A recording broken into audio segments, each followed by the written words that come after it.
Hey everybody, Coach Hughes here. I'm excited to have a second opportunity to interview author, entrepreneur, speaker Robert Glazer. Hello, sir. How are you? Thanks for having me, Coach. Yeah, gonna get into. He's a busy man. He's written his third book, or the third book that I have. First book was Elevate that I had read, then Elevate Your Team, and we were able to have a chat about that stuff probably about a year and a half ago or so, maybe even 2 years now. Time goes by.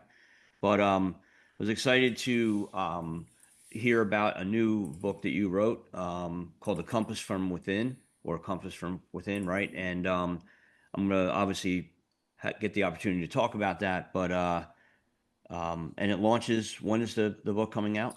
October 14th. Okay. All right. Awesome. It's pre-order, and I'll put in any of the information that people will get, so you can pre-order that. And there's some other things that you've offered with the pre-off order as well. But Yeah, the main thing I'm going to talk about, but the pre-order, there's a course that comes with this that's far more expensive than the book. And if you pre-order through launch week at yeah. compass-within.com, you get the course too. And everything's in the book, but people like the scaffolding that the course kind of gives them if they want to do the work. And hopefully over this discussion, people will decide, that they want to do that work and why it's important. Yeah. So one of the kind of the cool things is about last week I got on a webinar with the John Gordon company about how to write a book, and then obviously he also has his own publishing, but it was really informational, gave me some good things to think about. But one of the things that they talk about is the title of the book, and how that needs to grab people. And I think the compass from within. So maybe if we could start off with that, what was your motivation for that title itself? Yeah, so look, I believe in talk to people on the road ahead and who are smarter than you. And one of the inspirations for this book was Pat Lencioni. I love his formats. I've read his book, I interviewed him and I engaged him around it. And at the end of the introduction, I talked about how sort of core values are kind of the compass within. And he read it for me, and I gave him some options, and he was like, "Yeah, this one." And like 100%. Like he's like, I'm very good at titling. And my publisher does a lot of testing, and they were like, yeah, it resonated with people a lot more. So my friend Rory Vaden, who leads Brand Building Group, talks about how a title needs to be something that people want. And he learned this from his own mistake because he had a New York Times best-selling book, and then he launched a book called Procrastinate on Purpose. And it was a clever title, but he's like, no one kind of thinks that they want to do that, right? So yeah, to me, it's just the essence of like, we have this compass. Like, if we're willing to listen to it, I think the problem is we need to learn how to read it. And that's a little bit what the book talks about. A lot of time we're going by feel. My analogy to most people on core values is if I give you a sports car and you put it in a tunnel and I turn off the lights. You're going to drive that car. You're going to probably scrape on the right side wall a little bit. You're going, oh, bad. No, I don't want to do that. Pull back to the middle, drift to the other side, do it again. You're probably going to get through the tunnel. Like, but I don't know what this show is rated. So we'll go with your car is going to look like crap. My viewpoint is that's how most of us understand. We kind of, that didn't feel good values. But the difference is turning on the lights, seeing the white lines, and not even getting near the wall to begin with. That's what a lot of us are missing. This clear articulation of the values that helps us go in the right direction and stay away from people and opportunities and things that are basically the car hitting the wall. Yeah, I mean, it's just kind of a cool, longer story. It's not something I'm bringing because I want to talk about your book, but I had an opportunity, a bunch of different things aligned where I actually got an opportunity through a guy, Brad Lomanak, who introduced me to Patrick Lencioni. And then there's some things happening in my career where some new influence in my company really used the trust and the pyramid, the five dysfunctions. And I got to interview Patrick probably was before my birthday, and we happened to have the same birthday and turned 60 at the same on the same day. But I saw in your book too that he had written something about it, so that Yeah. was pretty cool. But you know, at core values is kind of it's a parable, and that was another thing is your other books weren't more stories, and you see some authors now coming out with parables and maybe they go back and forth between writing styles. What motivated? It's hard to, yeah, what motivated me was very pragmatic, right? I had built this core value discovery process that we use in leadership training in our company. I saw that it was incredibly successful in helping people to figure this out and lead manage and better manage. In Elevate, I talked about in spiritual capacity, understanding your core values. However, people would ask me how to do that, and I listed some resources. Right, I didn't have a way to really give them access to that. I ended up to answer that question, turning that curriculum into a course. Several thousand people have taken it. I've gotten that's the one we're giving away, but it's a totally new version of it. I just know a lot of people won't go into a course. So I'd always like I want to share this information more broadly in a book because I think it can help. But I had this vision of walking through a bookstore and seeing a book called On Values or Core Values, and I'm like, no one's gonna pick that up, no one's gonna buy it. Like I need to show because it's kind of misunderstood and considered abstract and like, oh, we heard about that a lot, but I'm like, no, you haven't heard about it in this way. I kind of needed, and look, we all react to storytelling. I needed to like show it through a character. So I was like, look, why don't I'm gonna do what Pat does. If I could do it, 50% as well. I'll create a character who's going through this problem. The solution comes to them from a mentor, and then I'll explain to them exactly what the solution is, the framework at the end. And so, a lot of people have gotten pre-copies, they've read it, and the notes I get, it's like Jamie is a vehicle for you to reflect on yourself. Like I totally resonated with that conversation or that conversation, and it kind of sparks in people like, oh, this is what you mean, and this is what it feels like, and this is what it looks like. Got it. Like, I would like to dig into this a little more. Yeah. No, and I think you're exactly right because um, it piques curiosity to get into the actually action steps or the tangible things you need to do, and a Yeah. story a great way of doing it. It's a great book. I'm a tad ADD, if you will, and reading has always been I'm with you, brother. yeah, Yeah. yeah. It's been difficult, the more technical it is, if you will, but you get into a story, you're talking in the dialogue, and it really kind of gets you in. It's a great book. And then absolutely what you did was you then kind of summarize a little bit and then give an action step and then another, like building a wall. I use that analogy, one brick at a time. Um, Yeah. the other thing is, in the business I'm in, last 4 or 5 years, this idea of culture, this idea of being the best version of yourself so other people follow you. And we talk about a mission statement, which is another a whole thing that I had to research, and I'm still learning how to teach that and do it myself, but didn't teach it. But the core values thing, there isn't a person that I've talked to them about, or when I explain to them, doesn't feel like I'll even ask them, how many of you guys think core value? How many of you have them? A tenth, 10%. How many of you guys think I'm that? curious if your stats match my stats. Yeah. Literally, I had 50 people in this week. How many of you guys have core values? I think four.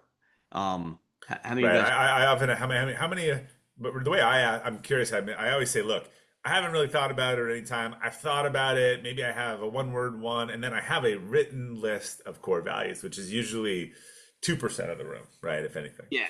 Well, then you say, how many of you guys work for companies who had them, and did they follow them? And the answer is no. But at the end of it, Always no. Yeah. yeah, the end of it is, do you think core values is something that you need in your personal life? And also, do you think core values are a way you can lead another team? And 110% of the people will raise their hands. And then I say, why don't you do it? And to your point, they don't know how.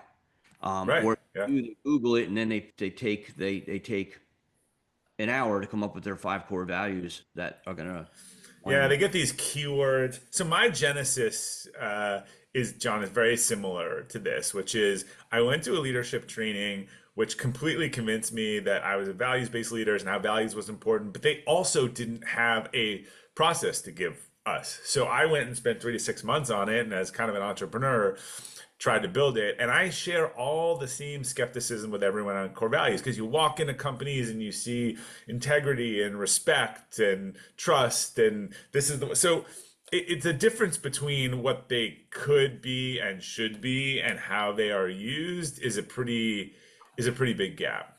Yeah. Well, the one thing you did right about going to integrity. So we do an exercise, and if people have listened to the podcast before. I've talked more details about it, but during the course of this week, I have everybody put the traits of the person they want on their team, and it's not what they can do; it's who they are at the end of it. And then we take, then they have to have 5 core values by Thursday, 4 days in. Then we debate and argue, and I tell them it takes 3, 4 months. Everybody don't shove that.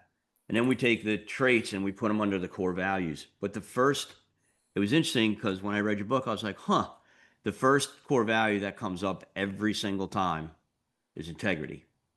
And what I liked what you did was you kind of, it's almost too easy to put integrity up there. Yeah. But then it's like, what is it? And can you put what's your thought process? Not that integrity can't be a core value, but Well, in my book, it can't. yeah, It can't as worded, and here's okay, why. And there's a little bit of story in the book on this.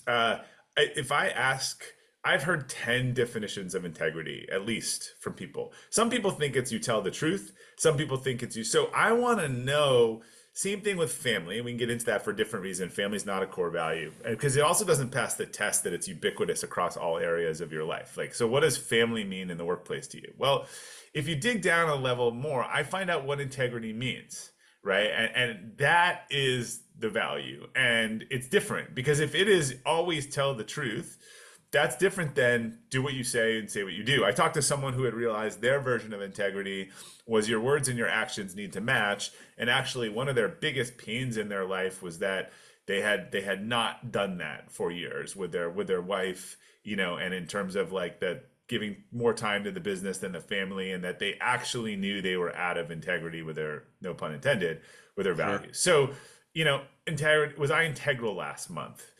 That fails my test.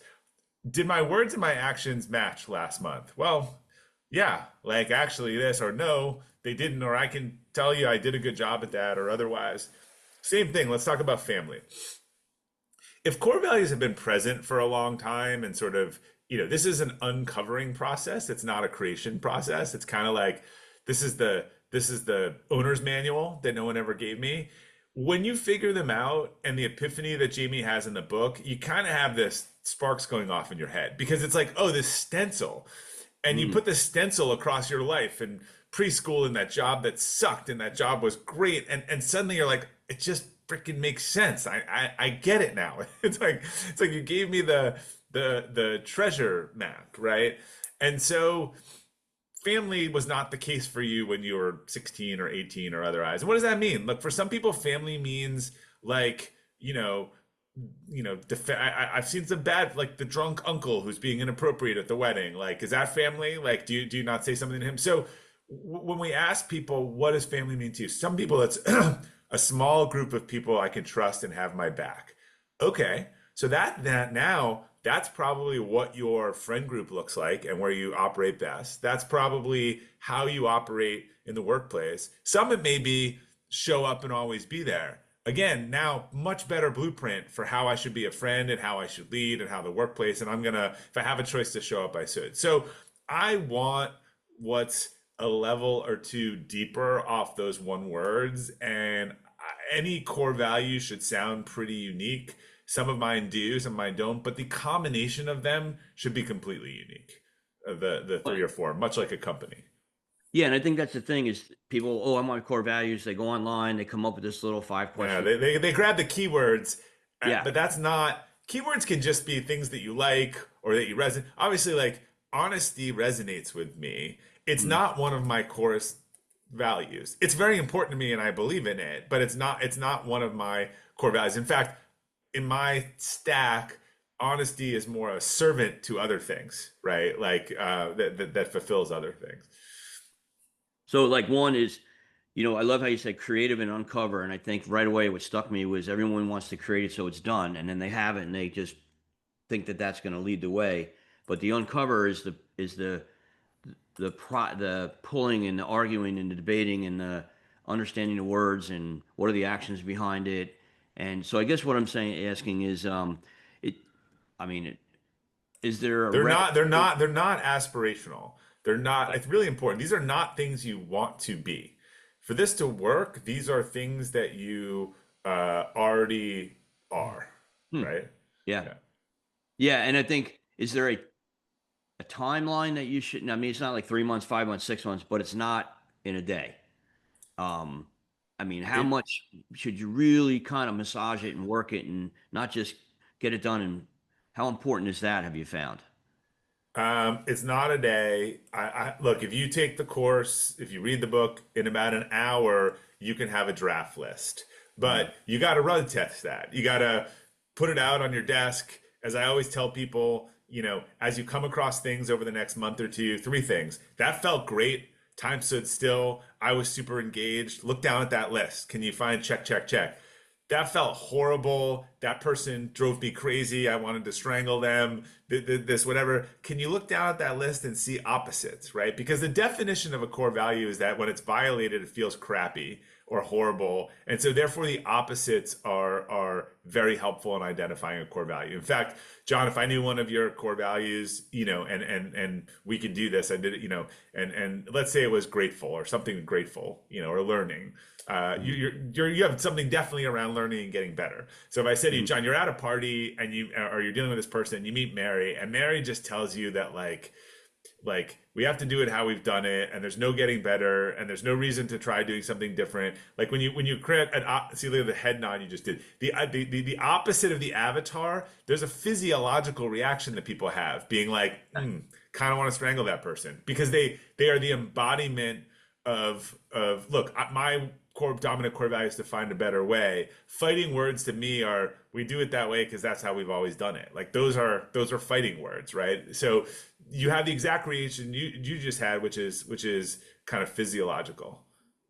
Well, I'm like I know Mary, you know, but You you know, might, you it might, was, you might, you might picture. In fact, I had an amazing interaction with Greg McEwen, who wrote Essentialism. I was on his podcast, and you can go look at this when it comes out. And Greg's, super smart guy, British, very intellectual. I think he was a little skeptical of some of the tangibility of some of this.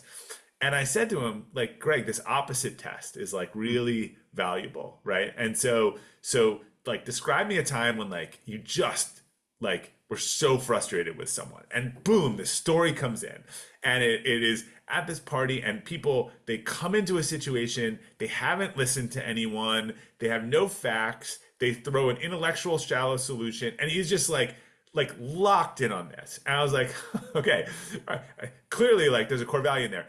Interestingly, over the next 10 minutes, there were three. That interaction was the opposite of three of his closely. I call it the supervillain, which I can also do if I'm being creative and had enough coffee. If you give me four of your core values, I can create a person like that is the opposite of four of them, and you're like your face just like looks like you want to puke. And so Greg inadvertently had given me a supervillain, and it was like such a visual memory. So for him, people need to be credible. We went into where that came from, and there's some deep childhood stuff there. mm. They need to listen, and be empathetic, and they need to kind of have some humility.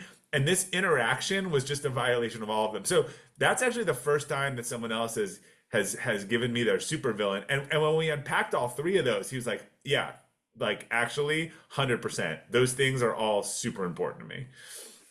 Well, I'll give you kind of a quick story. Recently, gentleman who's now running our company came in, and I asked him to put a trade up on the board, and he put vulnerability down, and I was like, "What?" And then started talking to him, and then when someone asked why, and he said, "Well, I have trust takes time, and that's the bottom part of Patrick's five Yeah. discussions." And he said, "Trust takes time. I don't have a lot of time. I need to be vulnerable and trust people, but I also need people to be vulnerable and trust me."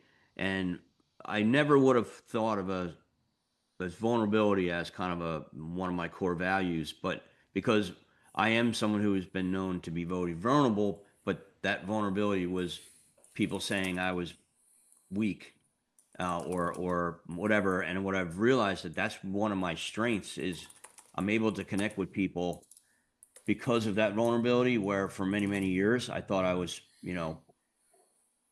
being a baby, being a wuss, whatever word. I was going to Yeah. use all the words, but I won't. But And probably because someone modeled that for you, right? Or yeah, told you, and look, these things I gave the presentation on the values a few weeks ago at a place, and someone came up to me afterwards, pretty emotional, and they're like, "What do you do?" Like, my son is just the opposite of one of my values.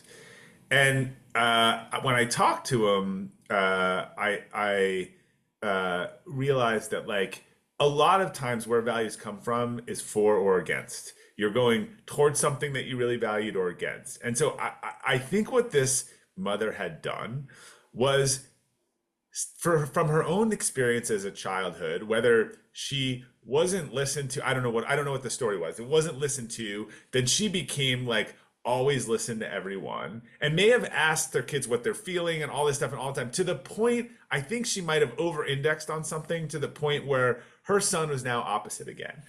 And I was like, look, you just have like, I get it. That's really hard. You have to understand that. You have to understand that despite our best intentions, people think people react to things differently and they have their own lived experiences and sometimes like we overdo something, you're so religious that they're an atheist and then they're, I mean, I actually, one of my predictions is that in the next generation, like these kids won't go to their kids' sporting events because all the parents that go to every sporting event now go Are because nuts. they remembered that, oh, my parents weren't there and they were working, and now maybe the kids are going to be like, my parents are always at my game and yelling, and so like I'm not going to do that to my kid. Like so these things just go back and forth, and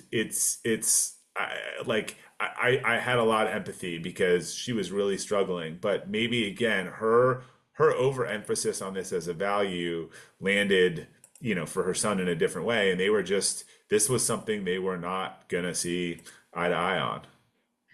Yeah, and it's crazy over life. There's different things, and where I am, at my age, and where I'm in my career, what's happening in my marriage, and everything is really good. And but at the same time, um, these core values are always kind of out there, and am I really living them? Am I doing it? So you're always checking back in with those like that guardrail, the tunnel thing was perfect, but Right. Yeah. kind of taking it to where, all right, so. I love what you also put in the book and in the beginning was stats because that's one of the things that I've really learned in when how much is my opinion, how much of it is whatever, and how much of it is data that's been measured. So let's talk about the business side. So a small business, a big company, what are the ROIs, if you will, on having a set of core values versus and following them, maybe having a set of core values and not following them, and then maybe not having any core values at all. Because I know you did collect some data on that. Yeah. Look, the data is interesting on this when you think about again, is this abstract or not abstract? Um, the Gallup says that employees are 50% more engaged when they can connect their personal values to the organization and their work. Well, I know a lot of companies that would want that, right? Like that seems desirable. Then the NIH did something that basically said, hey, people when they identify and live by their values, they're 35% kind of happier. Well, that's pretty much on par with some blockbuster pharmaceuticals. Barrett Value Center did a study that said that leaders, and this is leaders who talk about their values and live by them are perceived as three times more trustworthy by their teams, and like that's pretty staggering. And look, the book is about decisions and the big three, and people with high value congruence, those who live and know by them, they tend to, the data shows they make better decisions, right? And they can make decisions faster. Well, that kind of makes sense. And who wouldn't want someone in their organization, making decisions better and faster? Yeah, no, and I think it's thing, and I'll share it with you too. I haven't done it yet, but my wife and I created a core values workbook. I call it a playbook, coach Yeah. playbook and stuff. And the first part of the book, and my wife's put, it's been a life journey for her, and her core values are very important. And what we realized that our core values were also not the same. We had some that are same, but she has some that are more important to her, and that. But we put it Well, together. again, are they? I'll ask you, are they can different, but are there ones that are diametrically opposed? Right. That's the key thing. No, yeah, okay, Yeah. that's true. Yeah, no, there's none of them that would be like the opposite of each other. Yeah. And I think some of them are more.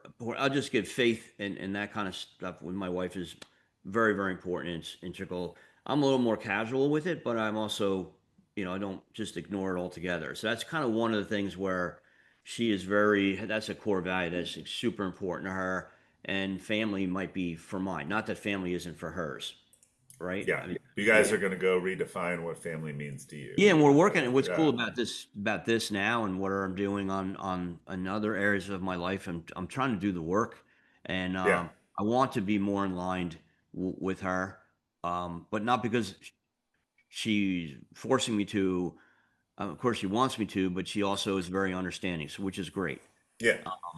But what we did is we created a book where the first part was what you come up with your personal core values, and we give you a couple exercises, a couple of resources, and then the second is your team.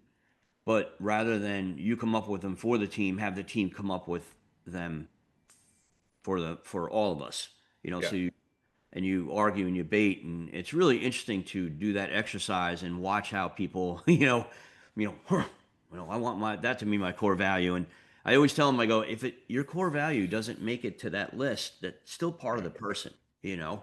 You're right. You're chiseling a way to find it. It's not when you get it, it just feels. When I say to someone and I repeat to them, you know, so is this important to you? You just see this look comes across their face, like you got me, right? It's not something you want to be. But let's click back on the relationship for a sec because Mm, this is a big part of the book, and I think this is important to understand.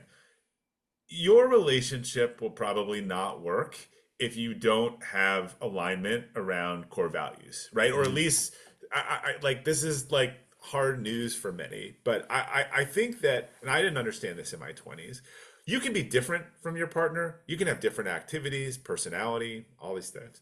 mm. However, like you have to agree on the big stuff. As you're raising your family and your community and the values you want to mute to them, you have to be in line on that. And because these things run deep, that ties to that. So let's imagine you have a couple and like I say, my wife and I are very different, but we're always seem to be in alignment on the big things. Well, so if these are our values, and we're like this, like great, right? If we're a little off on things, that's fine. But like if this is a magnet and I flip it and we're like polar on these things, so let's imagine like I believe in living for the long term and because maybe I grew up totally poor and we never had anything and my dad was never looked past the day, and I'm very much about long term and saving. And I have a partner and they are about today and everything today and no tomorrow. And why are they like that? Because their mom, and I literally heard a story like this recently, was really sick with cancer and didn't know when they were going to die. And so there just was no tomorrow. Okay, that's fine. So we have one of these. And then on the next one, it's learn and discover, and the other person is be predictable. If you have three or four of these things and we have generous and be selfish, right? That is just going to great. That is going to be so hard. And I was doing this work with someone in a professional setting. She was going through a divorce, and when we got to two of her core values, she's like, "Those are my core values, definitely, 100%." And then she kind of went silent, and I was like, "What's up?" And she's like, "And my ex is the opposite of those two things." Yeah. And my answer was, "That is hard. I could understand how for someone wakes up in every day, and this is important to them, just living for today. And it's not, look, there are things you could make objectively, it's good and bad, honest and dishonest, but like you can't make a case that thinking about the long term and living for the day are inherently bad or not bad. It's just that if those people are living together and planning a life together and their natural operating system is to do the opposite on all of these things, that's hard. Mm. Yeah, and it's interesting. My current wife, I was married before, and a lot of those things kind of resonate and stuff. And what's nice about us is we talk about it. It's that dialogue, it's that conversation that we were able to have. We learned to listen to each other as we've gotten older. And it's interesting, like it's so important for younger couples. And I am working with a lot of younger managers who are 25, 26 years old. And I kind of tell them like, look, there's a roadmap that you can follow, and here's the map. You just got to maybe not just try to just be reckless with stuff, but work on your core values early in Yeah. your relationship. So it's just making sure my recorder there. The other thing was we have a good friend of mine. There's two gentlemen. They became franchisees a year at one point, and they had about 3 stores, and they wanted to be the biggest company in the company, and they wanted to be rock stars, and they are. But then they were just really working hard. And my one guy, John, his father's a was a pastor since passed, and then my other friend is very strong. And the two of them went to a conference, heard about these core values. I had been kind of teaching them in class as well.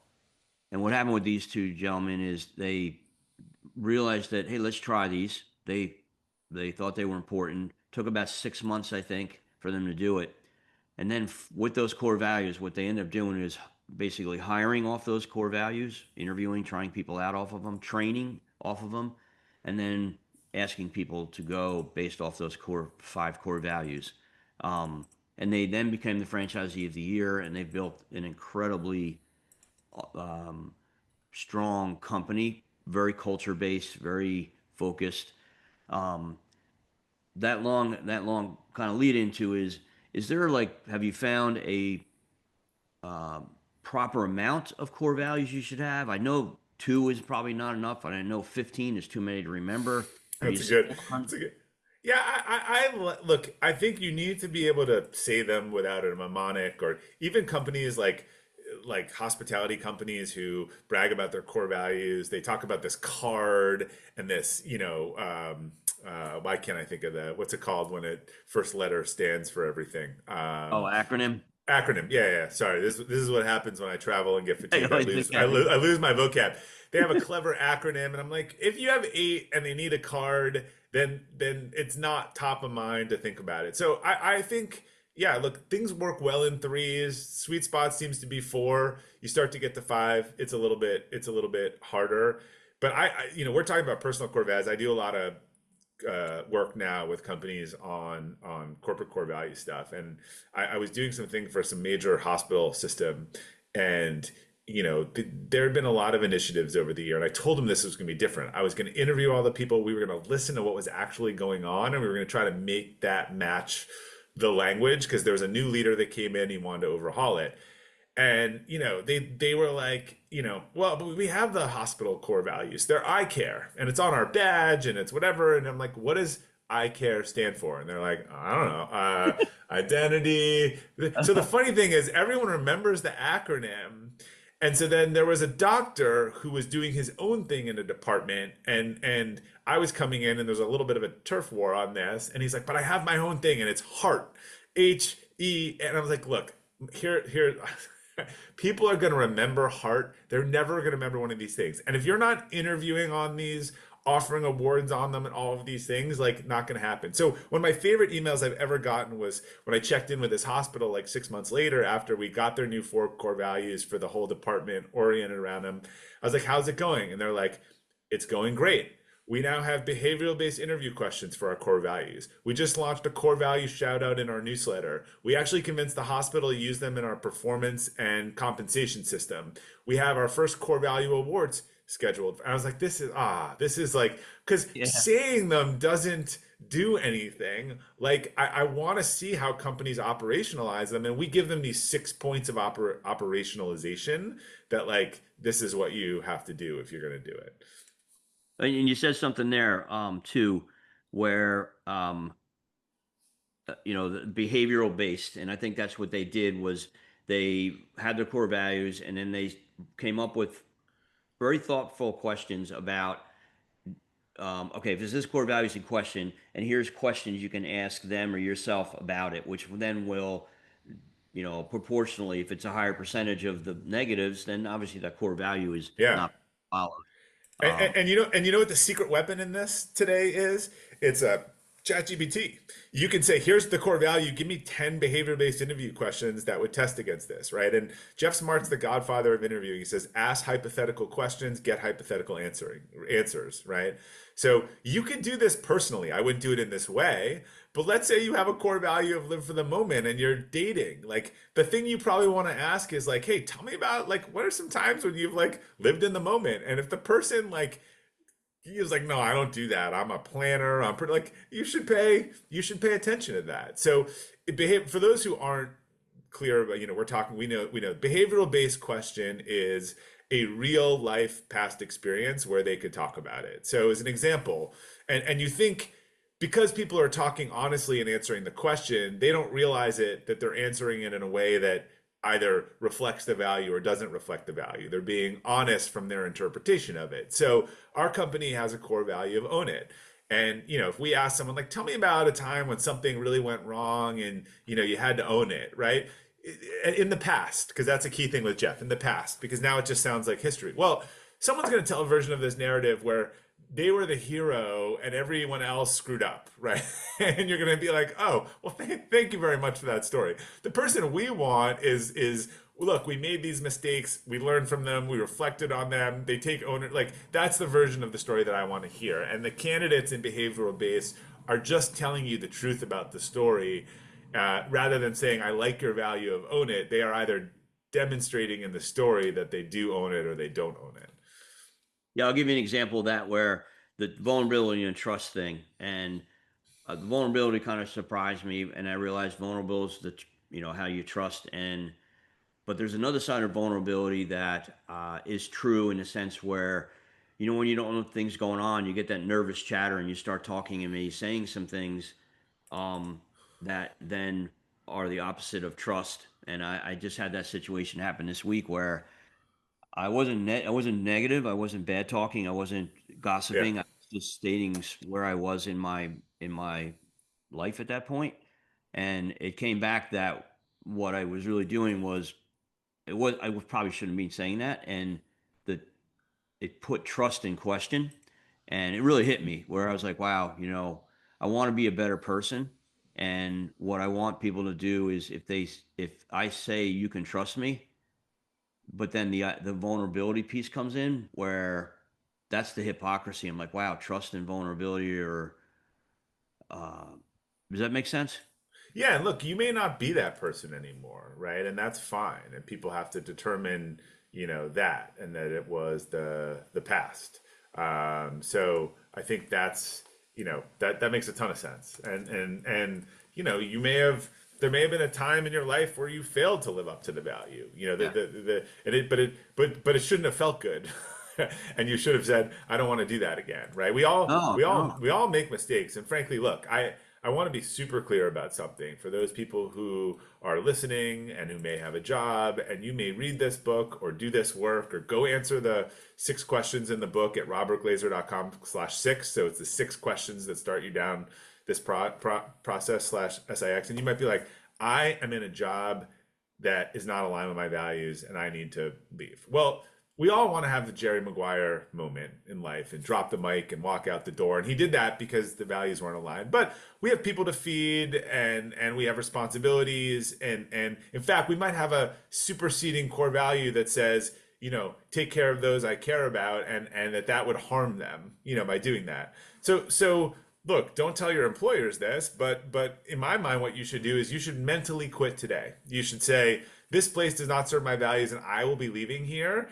And I'm putting my energy in towards finding that new place and starting that process, understanding that my body will be here for 6 to 12 months, which is ironic because I always tell companies to watch out for the person who quit and stays. They're much worse than the much more dangerous than the person that quit and leaves. But in this case, you should be the person that quit and stays, and that way you'll actually feel congruence. I identified and I made a decision that this company doesn't align with my values. I can basically tolerate this because I know I'm moving in a different direction for a period of time and I'm supporting other values that are important to me.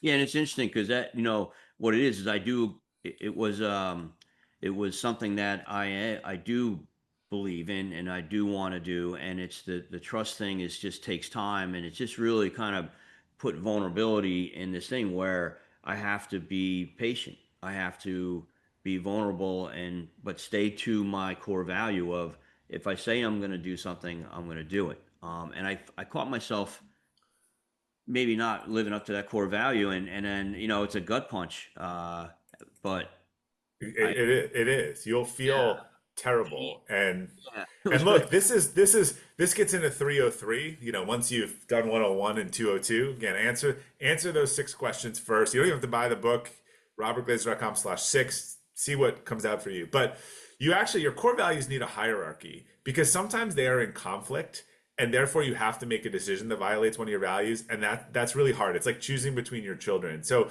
I had someone that we did their core values, and they said one of the core values was always tell people the truth, and another one was don't cause any harm. And I was like, that's super interesting. You're going to have some situations where that conflicts. And we talked through it. And for her, there was a clear hierarchy. And I actually think it was good for her to identify that so she could do that. And for the next person, it may have been the opposite. For some people, they're like, look, I am all for the truth, except if it's going to hurt people. And I don't want to hurt people. And then there are people like, look, and why is that important? Because when you find out that your best friend's husband is cheating on her, like, what are you going to do? You should be really clear about what you're going to do and how that sits in your stack. So, if you give me anyone's core values, I could again create situations where they're going to conflict. And so that is sort of the last step of almost determining this one is higher than this one is higher than this one. and that's probably part of the work is once you get them, you know, test them up against, make Real believe world, yeah. or situations you're in. So I know you're super busy, but I mean, I got a ton of nuggets out of it, already. And, I know what I really tried to do is not talk as much as I usually do. I hope I you asked you thoughtful you and me questions. both. Yeah, I think yeah. Well, it was really not about me. And I hope I didn't make that. Sometimes I No, tend to. no, John, you were great. Appreciate Yeah, appreciate the time. and then the last thing is not to get into, but look, let's just say it is in the world today. Um, you know, I think your book, and I mentioned it before we started recording. I truly believe, that your book it was meant to be written, Thank of you. course, but I think it's really an important book for today, um, because I think that we need people to work on their core values and have something. Because if you're being influenced by all the influencers are out there, we're in trouble. Um, Yeah, and we are. I joke in that it sounds hyperbolic to say my book is the answer to all the problems in the world, but I feel that in a way in that I think the problems of the world are today are we are unanchored from values, we are incredibly tribal, and we are getting pulled in all types of things that don't make sense, and I worry about teens and 20-year-olds particularly I see being really manipulated where they're just being pulled into causes and things that don't make sense and that seem to go against principles that they've stated in other contexts because it feels like good to do that, right? Or something like that, or it feels like belonging. And I think the anecdote for this is to be really clear on your values and be able to walk up to all these things and being like yes and no, and it doesn't matter if it's left or right or red or blue, like it should be consistently applied values, right? Like I don't believe in treating any person horribly. So your rubric that says we treat people well except for these arbitrary people, like I don't buy that. Like I'm not playing that. And I appreciate you saying that. And again, I do think that values are the anecdote for a lot of what we're going through right now, which is basically tribalism, very prehistoric wiring that we have, and where if you went against the group, you were going to get thrown out of the cave and you were dead, right? And that was physical survival. We're now manifesting that in an emotional context, and while it feels scary, it's not actually life threatening. yeah, no, and I see it in the audience I have. It's young. A lot of them are hard workers, maybe college, and they don't have a lot of real world experience other than where they grew up. And some of the places where a lot of them have grown up is not they're growing up quick. Yeah. And they're the streets and some of the neighborhoods and some of the environments that a lot of people growing up in today are valueless. Just the opposites. It's like I don't know what the word would be for, opposite core values, but Inverse values. Yeah. Inverse value. Yeah, I mean, so what we'll do, the last part of it is if we put the five core values, I say, which is your C player, ABC player? I say, give me the worst of them, right? And then we go up to the board and I say, here's all the behaviors that support this core value. I call it a pillar. And then we go through it. I say, don't say not yet. Like willing to learn is one that comes up a lot. Coachable, all these. And they're like, no.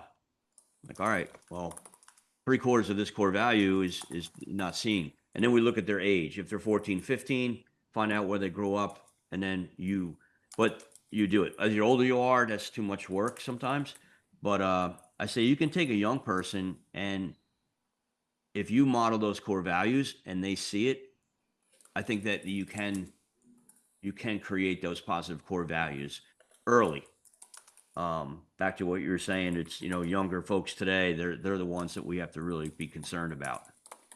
Yeah, I am concerned because I see some very illogical things, and I feel like people, depend on, they don't care about the fact or the thing. It's just who said it, right? This person said it, and so I will not listen to them at all.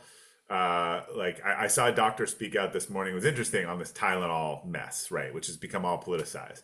He said, "Look, the question should be is Tylenol safe? And let's have a dialogue about that. It shouldn't be who said it or who didn't say it. Let's is Tylenol safe? Like this is where I would like to see data on both sides, right? Let's get all the it's from our team, it's not from our team out of this, equation. Yeah, and it's personal for me. I have a son with autism, and I don't post. Stay away. There's many times I've written and held in my hand over that Yeah, either unfriend thing or send. But this one was definitely personal in the sense exactly what you said is it's not is it or isn't it? It's we need to have the dialogue and talk about it because I don't feel people should just react to it. They have to. right. But yeah, yeah. So I really appreciate. I mean, obviously you're on your book promotion tour and you're pretty busy all the time. And thank you to your staff as well for going back and forth coordinating this. And I appreciate you coming on for a second time and maybe a third Okay. some point. But I'll put all the information out there. The podcast will probably come out a little later, but I'm going to put out the pre-order stuff to everybody prior to Yeah, pub. and look, we may run it through the launch week. So go to compass-within.com, go down the page. We'll probably extend it a little bit, and or there'll be an offer. You can get the course probably for free or for half off. But honestly, like if you're going to read the book, you'll want to do the work. So take advantage of that. My goal is simply to help 1 million people figure this out over the next 5 years. That's not a big goal or anything. No, You'll but do it. So that's my stay new on for goal. one. All right, there you go. Stay on for Thank one you. minute or two after, but I'm going to stop the recording here in a second. But Perfect. again, Thank you, thank John. you for being on, and I will provide all the links and such so you can follow more about Robert. Sign up for his newsletter, which is great. But thank you again, and another episode of Be Best You, and more to come.